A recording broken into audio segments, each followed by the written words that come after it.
ऐसे ध्यान तुझ्या चिंतनान भक्तीचा हा संग जागू दे ग.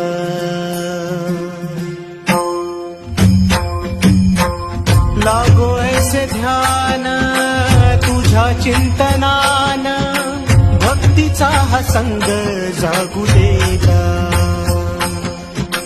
तूच बाप माया सुखाचा उपाय काया तुझ्या चरणी लागू दे ग.